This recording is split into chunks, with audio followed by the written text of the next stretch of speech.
Valeska, hi, welcome to the show. Hi, I'm so happy to be here. Thank you for joining. I'm so happy to have you. So, my first question for you is what does your average week look like? I think it's not existing actually. Like my weeks, like from all the traveling, like from events to competitions to training, in the ocean, on river waves, all that. I think I don't really have a routine. Like the only routine I have is to wake up in the morning and get a coffee. That's a good way to start. So, okay, what was your week this week then? What did it look like? Okay, so at the moment I'm in Indonesia and I'm doing a kind of a self-made boot camp with a friend here, which includes like a morning routine with like a little yoga and some meditation things. Then we're going for a surf for like 2, 3 hours and then we have breakfast. Then we have a filmer who films us. So we're analyzing the videos, kind of coaching ourselves. And then we have, like my friend, she's a mindset coach. So we either do a surf coaching session or she coaches me in like goal settings and stuff like that. And then we have some work time. And then I think we have a workout, dinner, evening routine with some stretch and some journaling. And then the day's over. And we pretty much do this every day. So, what do you think the importance then for you to have that morning routine and then the evening routine that you mentioned? Is that quite a fundamental part of your day? So I've never done it so intensely like right now. And I feel really, really good. Like it's a lot of things we do, but I feel like to have those strict routine really gives you structure and really you see the process. And like I've done a lot of trainings before and training camps and stuff. So, but I think never for like this many things. It feels amazing. Yeah, well, that's good then, isn't it? What stage of the season are you at the moment? When does the surfing season generally start and finish? Do you have an off season and a bit of training, a bit of time off? Yeah, pretty much now it's kind of the off training. So the season goes until I think September, end of September. And then I have an off season where I usually go to the ocean somewhere, train there and create some content and things like that. And then the season starts in March and I'm focusing mostly on rapid surf competition, which is surfing on stationary waves like river waves, wave pools, and things like that. I don't know if you heard about it. I And think I've seen it, but yeah, it looks so, very difficult. But I guess you've got to put these different elements of training in as well because you can't always be out all year round on the water. That's super interesting that you have that stationary element as well, like the indoor waves. Are they indoor? some of them, yeah. And it's really nice in winter to train in them. And yeah, Yeah. I'm focusing contest on those kind of waves, not so much in the ocean anymore. So this is more like I do national competitions still in the ocean. This is the contest season, and now I'm in Canada off season, so enjoying ocean waves. Probably remembering why you started surfing and the love that you have for the sport, just Yes, enjoying being out there in the water. definitely.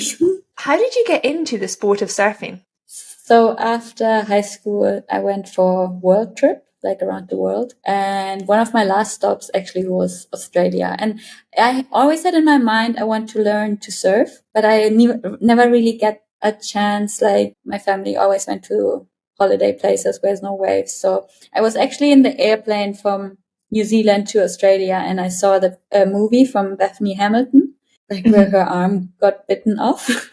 She learned to surf with one arm and did competitions.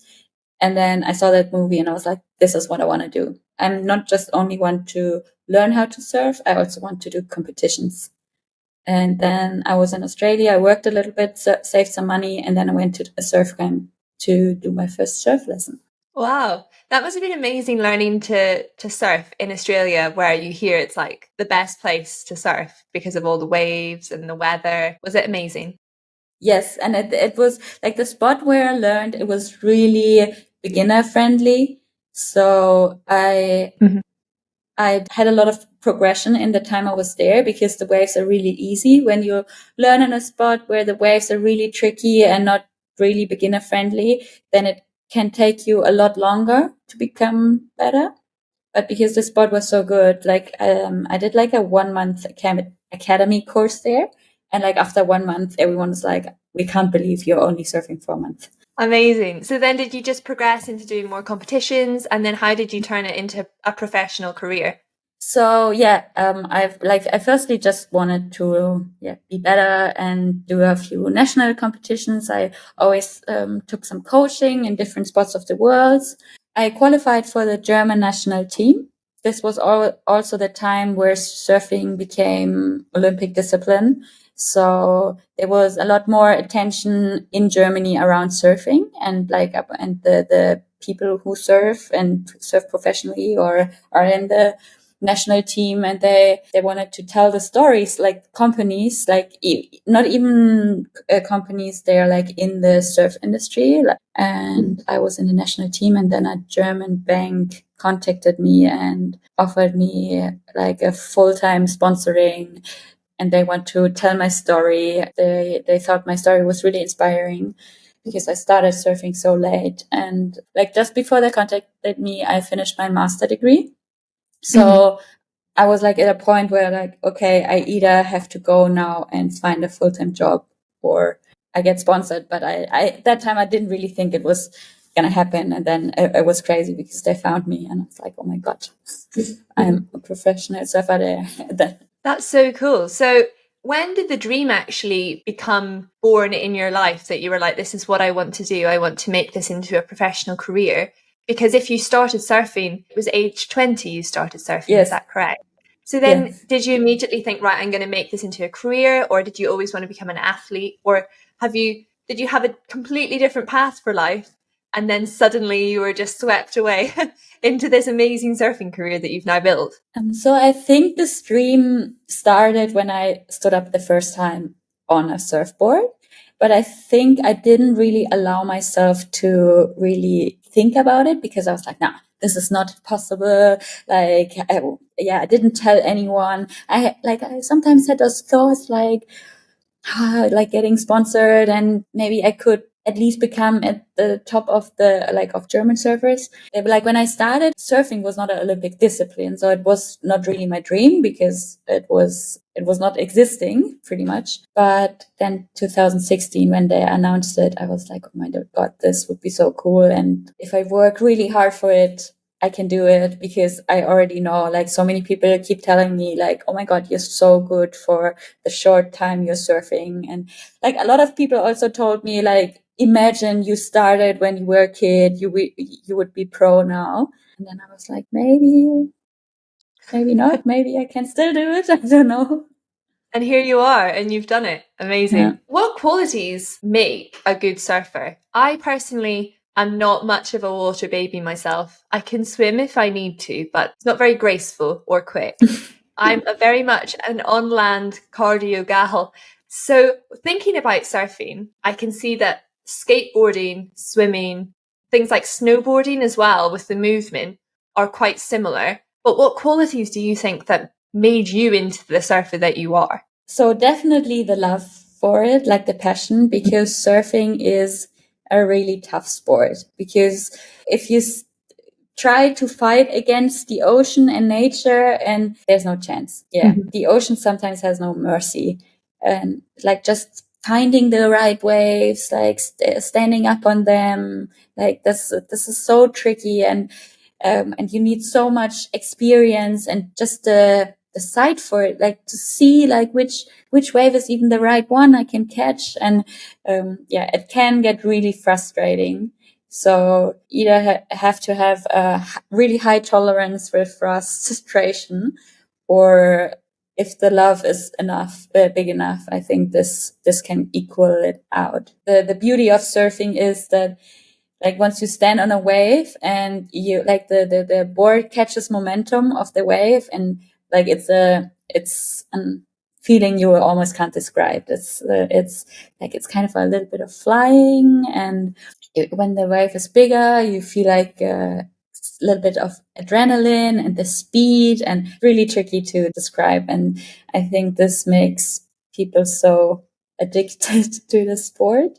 So I think the quality, like just loving it, having a passion for it, and handle frustration. Talking about being in nature, and you're very much within the sea, you're in the water, you're in the strength of that water, but you're also, when you were talking about Australia, I couldn't help but think, you even mentioned Bethany Hamilton, the sharks that are in the water. How do you deal with that mentally? Is it actually a risk that you have to think about, or is it a whole like blown up out of proportion factor? Well, if you look at the statistics, like how easy you could die in a car accident or from a coconut falling off a tree, like this is all more likely to happen to you. And is that a thing? That a coconut falling off a tree? Is that yes, I think so. That's what everyone says. If you worry about sharks, everyone says like there's a higher chance that you die from a coconut falling off a palm tree. Oh my goodness, imagine dying from a coconut falling off a tree. I don't know. But yeah, so basically the statistics are saying that it's pretty safe and it really doesn't happen often. The sharks are not really chasing humans. They just sometimes they want to play, or sometimes they're mistaken, or I don't know. But yeah, it's not really that they hunt the humans. So, and then I always think you usually don't go surfing by yourself. There are usually more people in the water. So you think like, well, the odds are even less. I think once you're there and you see so many people in the water, relaxed, nobody is worried about it, then you're just, okay, then, well, all them are not worrying. So maybe I don't have to worry. And then you don't think, Have never you ever seen a shark? No. I was going to ask. Yeah. No. So I think, it's not really a risk. Maybe it's just all the TV shows that you see. At least you don't actually have to think about it that much. Where is home for you? So you're from Germany, you travel about a lot, but where's your base throughout the year? And so my home is Munich. The last years I lived in Berlin, and because there's a stationary wave where I can train a lot. So my base is kind of there, but also in Munich and also all over. Like I have an apartment in Berlin, but all my family, friends, a lot of them are in Munich. So it's kind of both cities, which are my base, and then I travel a lot. And where's your favorite place to surf in the world? Indonesia, definitely. Why? It's because the storm which create the waves are so far away, which makes the wave really perfect. And there's a lot of perfection or perfect waves here in Indonesia, which also makes it really easy to surf them. So you don't have to deal with a lot of frustration. Yeah, and it's just so beautiful here. The water is warm. I'm a person who gets cold so easily. I always have to wear like a thicker wetsuit than everyone else, or everyone laughs at me if I'm wearing a thick wetsuit because so I really enjoy the warm water here, the easy living, the food. It's just so perfect place to be. And you say that there's the perfect waves there. What makes a wave perfect? So if they are really clean and even, but in waves which are not so good, there's like bumps and lumps. Like I always compare it with like when you ski and you go off country and there's like a lot of hills and you don't know and you have to react really quick. And then if you go like on the ski paths, there it's like especially in the morning, like when it's all perfect and clean and tidy, and just I don't know like you how glide to down. There's no the wind comes from the direction which makes the surface really glassy, and if the wind comes from the wrong direction, then there's a lot of bumps and lumps, and you want, like, I prefer long waves where you can do a lot of turns, be on the wave for a while, and then you have to paddle back longer, but you had a longer ride, which is nice. So what's the criteria that you're being judged on? I've surfed, well, I mean, surf is probably quite I'm going to put it a loose term. I've been on a surfboard in Cornwall and sometimes been upright. But what do they judge you on? Is it the duration of the wave and the surf, or is it the style? So there's different criteria. It's definitely not the length of the wave. It's like the quality of the maneuver you do on the wave, like you do turns or tricks or airs, and they have to be in the most critical part of the wave, like just there where the wave is breaking. Which makes it hard to do it there. The criteria are also speed, power, and flow. So you want to be fast, like your maneuvers need to be fast. Power, so you need to translate all the power you gain, like from the speed, into turns where a lot of water is splashing. And flow, like you really need to connect the maneuver nicely in a flowy way. Then just use the wave you take to the full potential. It's not always like the biggest wave. You can also you can catch a smaller wave, but if your turns are better, then you get higher scores. I love how you put that. You need to get the wave to its full potential. I guess that could be a metaphor for life, couldn't it? Yeah. In surfing, there are a lot of metaphors for life. You've got quite long hair. My question for you is, do you wash your hair every day, or how do you deal with getting it wet? What's your hair routine? So I don't wash it every day because someone told me it's not good if you wash it every day, but I put some conditioner in it every day, especially after surf, like they're all tangled up and stuff. So, and then I have so many products to, like some oils and to make them smooth, because I have like hair structure, which gets tangled up so easily. Like it's a nightmare. And then I put all the stuff in, and then in the evening I brush it like really nicely, and then sometimes I try to braid it when I sleep. But I feel like the last years really drained my hair. Like it's really tough to keep it healthy. And my hairdresser, she's always like, you should have come earlier. You'd be like, I've been busy in the water. So what's the optimum hairstyle for a surfer then? Do you braid it or ponytail or have it down? I have a ponytail because I had some bad experiences with braids, because then it got tangled up so much I couldn't undo it. And then I had to cut off some things. So I'm not doing this anymore. Some girls say this is the best way, but I just have a ponytail because if I have it open, like my hair is all over the place, and I even when I do the pop up, like jump from my board lying into standing, I sometimes have the hair under my hands and then can't get can't get up. So basically, ponytail it is. There you go, girls. We now know the optimum hairstyle for a surfer. So you wouldn't know that unless you actually ask someone who has been through it and tried all the different hairstyles. And what does the nutrition of a professional surfer look like? So a few years ago, I stopped eating meat and dairy and stuff mostly, just because I felt like I did some research about it, and they said it's really good for athletes to cut things out like this, and I felt a change.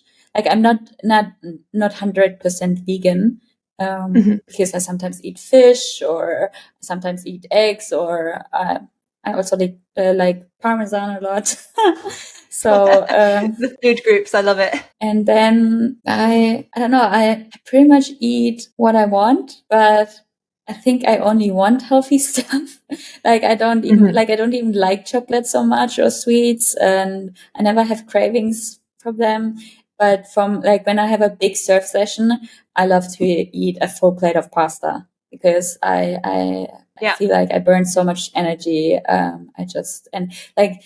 I don't know if you know the feeling when you go swimming in cold water and you come out and you have like a deep hole in your stomach. I don't really have a lookout that I don't eat too many carbs.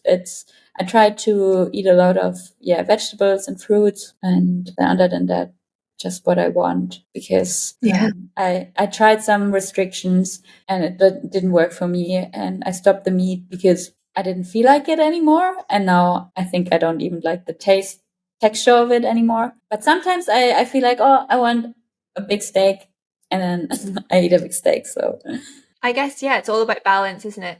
And not restricting yourself, but also not indulging yourself in something that you might not actually want. You might just be in the habit of having a chocolate bar at lunch every day, but you don't actually want it. And then you realize you don't actually like chocolate. Yeah. And I think changing your perception about it as well is really like when you have the mindset, like you really change your mindset about it. Like, I don't want it, then you don't want it anymore. Yeah. So. And you talked at the start, you mentioned the mindset training that you're doing while you're out in Indonesia. And I just wanted to delve into that a bit more, why you're doing it, what it consists of, and the benefit of that. So I started the work even before that, but from all the experience with the surfing, I always felt like it's really nice to always get a coach again. So the mindset work is pretty much about your subconsciousness, like changing things, because so many things, like how you react or what you believe, is in your subconsciousness. And for example, fear, it's like, an example is when you stand on the ground, you don't even have the fear of falling or like doing a step to the side. But if you stand on a cliff, then your brain starts to think, oh my God, what happens if I fall? And then those thoughts, they change your body, because you get your body thinks you're scared of the falling down, and then it thinks it's a threat now, and then the body starts maybe shaking, and then where it could actually happen that you fall. But if you stand on the ground, there would never be the chance that you fall. So examples like this made me realize how much you can train your mind to just live in another version, like change your beliefs about things, change, like, for example, in a competition, that you're really convinced that you can do things, that you cut out thoughts where you think like, oh my God, maybe I'm worse than them, and like this other girl, she surfs so much better, and stuff like that. And if you start really changing your beliefs, then you always will react differently, and because you have kind of a different truth. If you really believe that you will surf in this competition to the best of your ability, that for example, the right waves will really come to you, or not come to you, but you will trust your intuition that you choose the right wave. And then you have also doing a lot of imagination work, like where you imagine the maneuvers and turns you want to do in your head. So you have it, you go through it so many times that you have it into perfection and in your mind. And then once you are in a wave, like, because your subconsciousness doesn't know if it's like the truth you're telling yourself or if it's actually happening in the outside. So it's actually fascinating, isn't it? The power of your mind. And I've heard something similar to what you were saying when it's like you imagine you doing the maneuvers when you're out on the waves. There was a study done about people going to the gym, they're doing strength training, and before they go, they actually imagine themselves lifting the weights, they imagine themselves doing all of their exercises. And compared to a group of people who didn't do that, who did the same exercise as these people, the people who imagined it and had it in their mind, their progress was significantly more than the people who didn't, which is madness when you actually think about it, because it's like we're not doing anything differently. It's in our mind, like the belief of our mind, breaking down the barriers, knowing that we can actually go further physically. Our bodies are so much more capable before our mind kicks in and says, no, I'm not going to do that. Like, that's so prevalent, especially in endurance athletes. Like, where's the line for when you can actually go much further? You can keep going. You can dig deeper. But our mind says no. So it's so interesting that you think it's so important for an athlete that you dedicate significant amount of your time and your training to the mindset. Yeah, definitely. I think it's amazing. And this study doesn't surprise me. And I even think there's even more possible than you think it would be. Also, in a competition, you can maybe reach your limits, but then maybe because you have this mindset, like just your attitude and everything, maybe makes the competitors do things like do mistakes and stuff, just because you have such a strong belief that you will win, for example. And I learned everything through that, through surfing, but I see now that you can apply those things to to pretty much every part of your life. Like if you change your belief about anything, like it's a bit tricky because when you start changing your beliefs, then your subconsciousness at the start, when it's not really deep in there fixed, then your subconsciousness will say like, well, this sounds a bit unfamiliar. This is not my truth. So I'm gonna start telling you things to you come back to your old truth, because the subconsciousness then feels comfortable. So this is the barrier of change pretty much.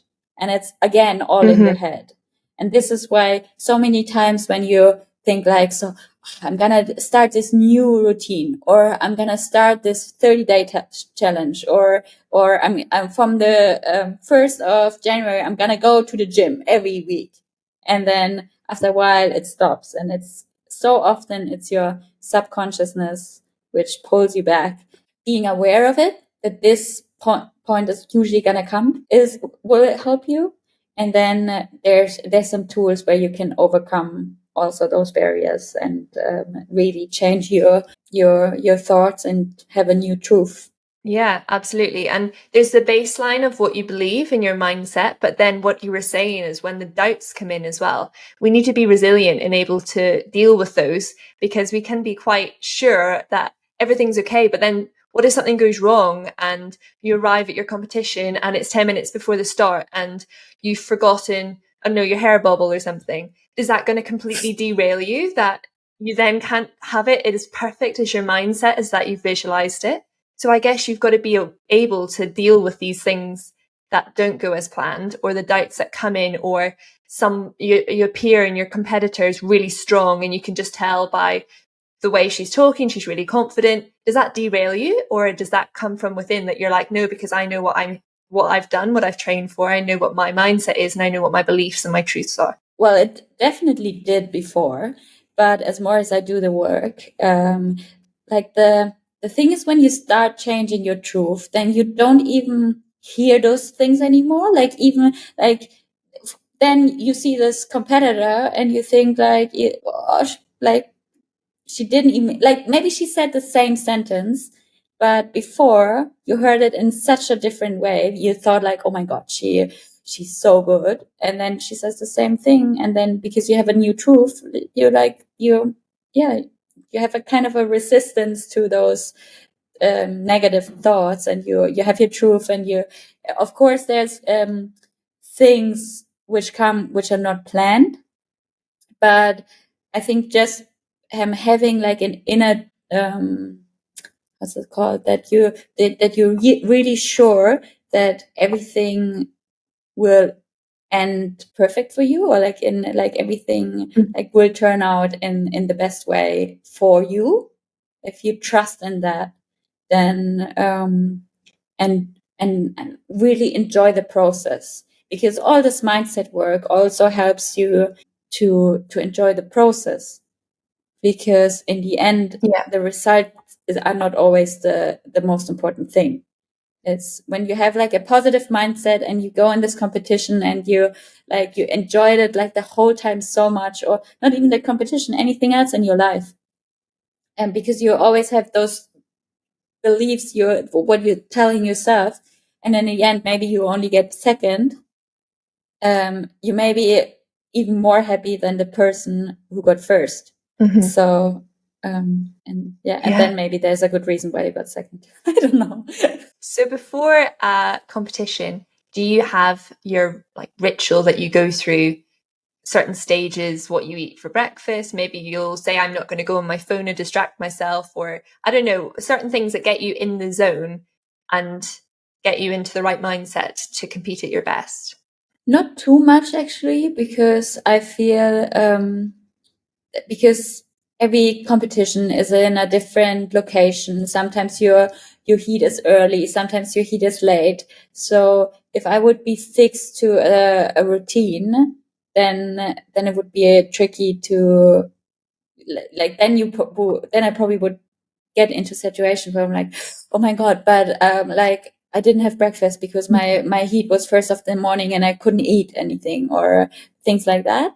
So and I think especially what surfing teaches you is to be flexible and to adapt to different conditions and be more open to things. Like I'm trying to like prepare everything, what I need for the day. I want to be early at the competitions, that I'm settled and stuff. But then I sometimes go through videos to support the imagination things. I always play it like how the circumstances are. I have this like before my heat, the getting ready thing. It's not like that. My suit always needs to lie on this part, and then I need to put like the I don't know, the fins on before the wax. Otherwise, I fail. It's not like that. But I think just the preparation and I have like a continuous talk to myself, like over and over again. I know the maneuvers I want to do, like especially in the surfing on the stationary waves, because you can a bit more plan your turns. In the ocean, you have to adapt more. But, and is it a positive dialogue that you have, like that you're talking to yourself? Is that affirmations that you can do it, or is it more like do this, kind of planning out the strategic element? It's a lot. I can do it, and cutting out negative thoughts. Like sometimes there's like, oh my god, but my heat is gonna be when the tide is low, and on low tide the waves are trickier, and then I will fail. And then like I'm like, okay, no, there's no room for these thoughts now. And this is what I'm telling to myself. So after the heat, you can worry about the low tide, but not before you heat. And things like that. Strategic, not so much. No, it's more like the feeling you generate, like the also the feeling how you want to like the moment when you hear the result that you won. It's like, and on those feelings are again connected to your subconsciousness, to what you think. This is all connected. If you tell yourself, oh, I'm gonna win, but inside you feel like, oh, I'm a loser.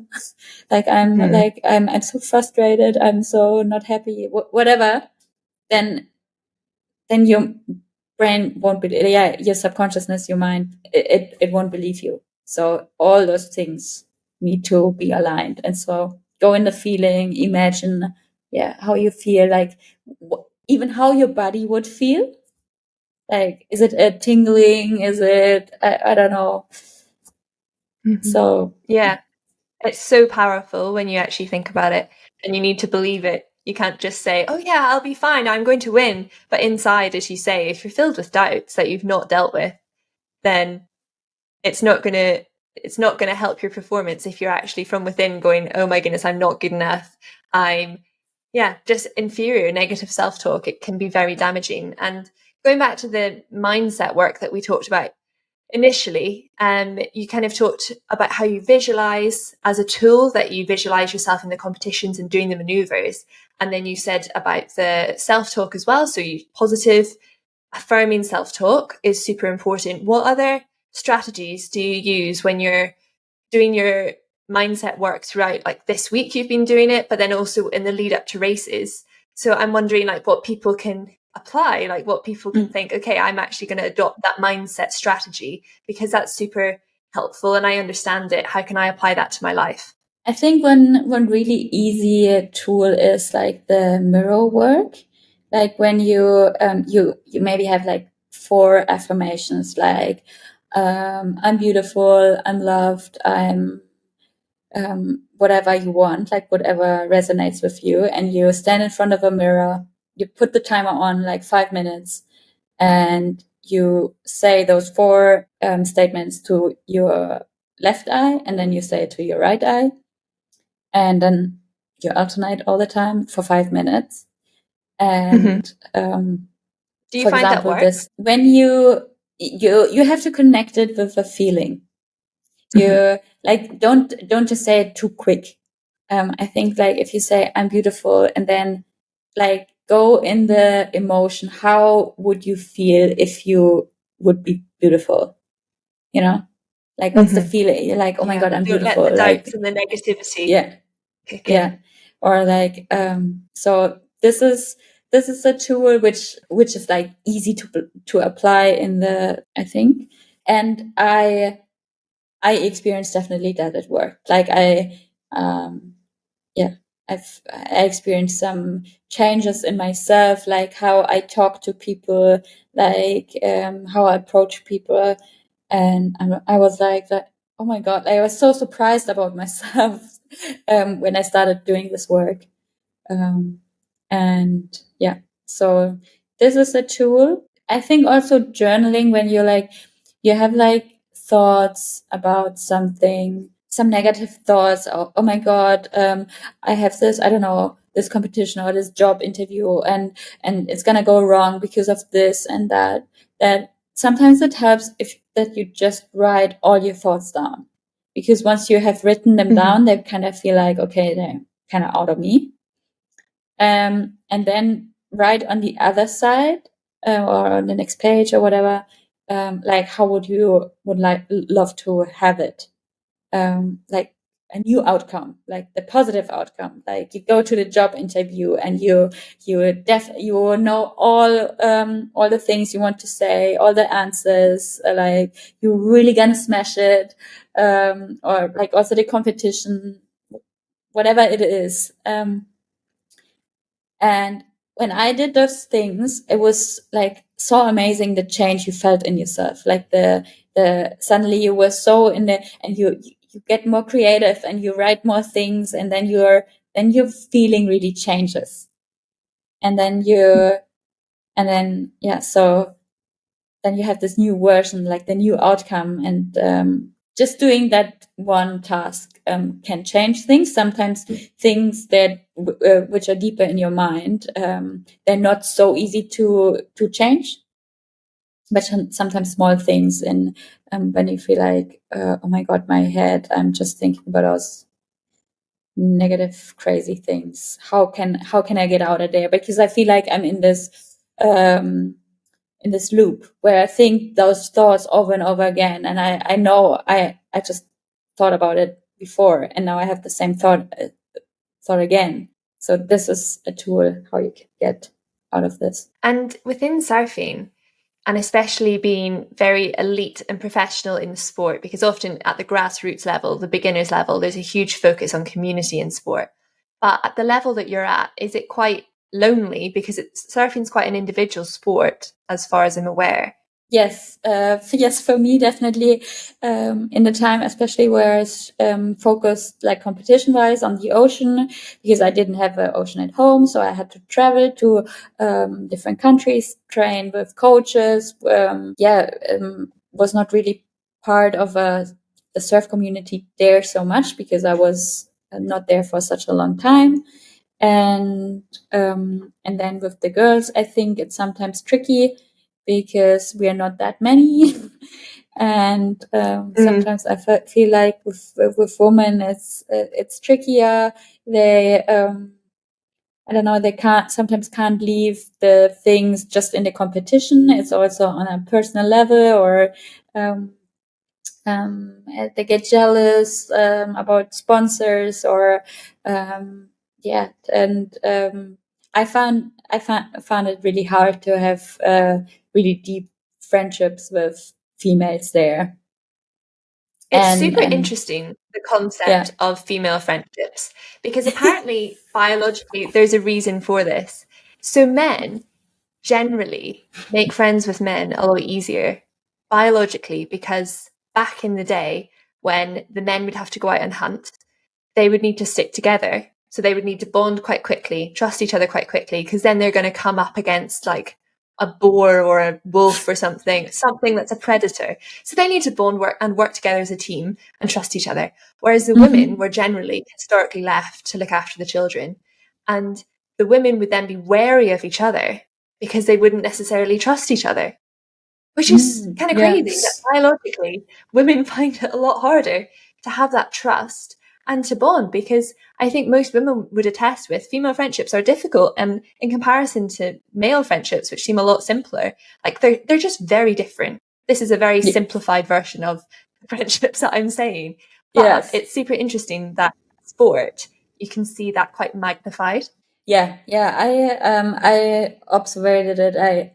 With the guys, I was like, what? They cheering each other up sometimes. They're like friends out of the water. And then with the girls, I'm like, oh my God, it's really yeah, it feels really lonely. And yeah, I think sometimes women friendships can be deeper, but like the jealousy and things, I've never seen it so much with guys. Yeah, very interesting. And firstly, thank you for your honesty in that, Mm. because I guess people will like maybe see like you on Instagram or see some of your competitions, and you get to travel the world and you get to be a professional surfer and you love your sport and you're living the dream. But as a professional athlete, and I've seen this in other conversations I've had with athletes, like you are traveling about a lot, you're dipping in and out of a lot of different communities, which means that you get to travel the world and experience so many cultures, and it's amazing. But it's also very difficult to put your roots down, build new friendships, build sustaining friendships. And then, especially when that is in a sporting realm where you are actually competing against people who you're around, it's an interesting concept that I think a lot of people don't appreciate about elite sport. Yeah, yeah. It's yeah. I really appreciate what I'm able to do here and the traveling and stuff, but it's not always sunny. and Exactly. and yeah, I mean, I especially when you have to learn those things, like the first times when you really experience the jealousy of other girls, or like the that you feel really lonely. I mean, I found some ways, and um, and just prioritize sometimes more spending time with my friends, and having them in my life than only chasing competitions. And Exactly, because it's about the whole rounded element of it as well. It's not just about your physical strength, it's about like the mental strength as well. And that comes into a lot of different factors of community, friends, family, as well as yeah, being able to surf well. definitely, yes. So going back to the surfing and the training, what strength training do you do, or do you incorporate gym work into your routine? I do a lot of functional trainings especially because I'm so much on the road.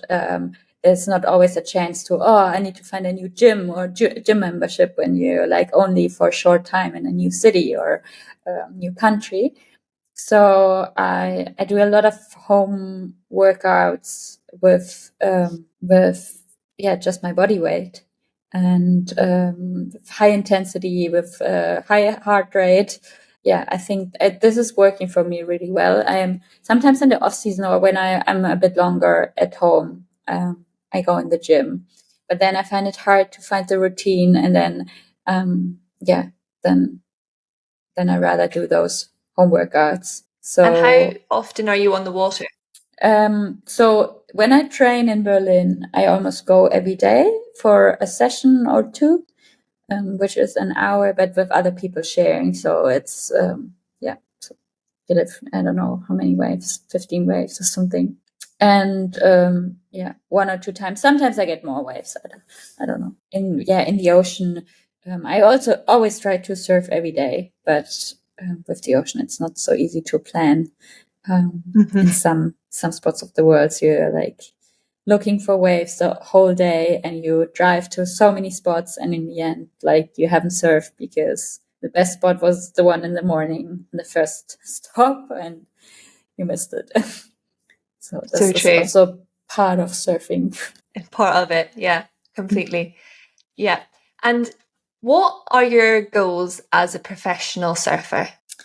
So I have some goals on my tricks. Like I started with airs, and which is kind of new for women. And I practice them on stationary waves, and I already know one air trick, like the frontside air reverse, and I want to learn backside now, and really want to push the female surfing, especially in the German part, and inspire a lot of the younger girls, especially within Germany, to follow their dreams, to know that they can also as good as the guys. So I think this pushing my limits with my surfing, it's a bit tricky to define in your goals as a specific goal, because I want to improve a lot and I want to do those airs, and also want to learn how to do them in the ocean, because this is what I can't do yet, and which I'm here in Indonesia try to apply. And what advice would you give to people who are wanting to start surfing or are dreaming of having a career in professional surfing? So first of all, you really have to ask if you really want it, like if it's really your dream, like, or do you do it for someone else?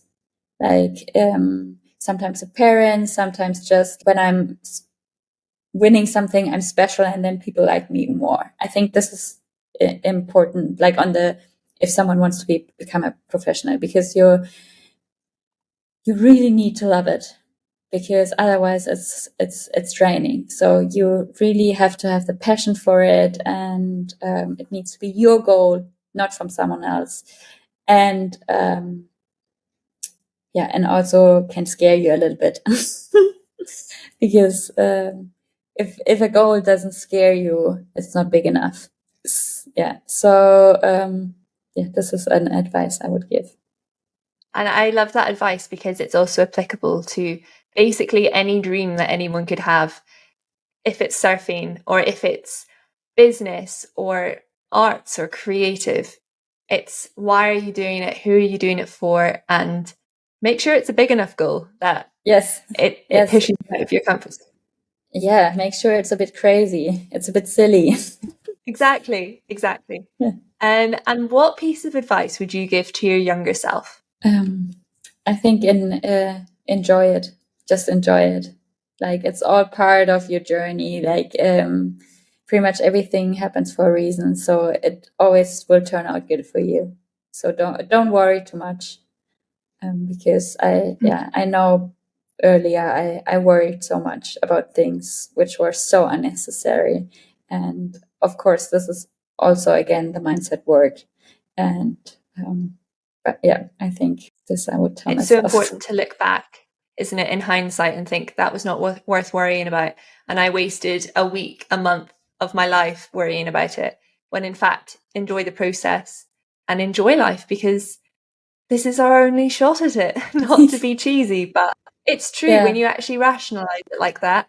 Why are we going to spend, our teenage years, our 20s, our 30s, whatever it may be, being terrified about trying to achieve a goal, even if we're en route to achieve it? Yeah. So good advice for people to take on board. Well, thank you so much, Valeska, for coming on and chatting us through that. And it's so interesting to talk about the mindset work and the importance that actually has, whether it's visualizing yourself actually achieving your goals as well as putting all the work in, the training, the physical work. It's super fascinating to talk through that with you. And thank you for opening up about it. And if people want to follow you online and keep up with your journey through surfing, where can they find you? So I think the best would be just Instagram, my name, Valeska Schneider. And I also have a website, but there, I think if you want to really stay up to date, Instagram is the choice. Incredible. I will link that below so people can definitely check that out. Well, thank you so much for joining. It's been a pleasure to talk to you. Thank you so much. Love to speak with you.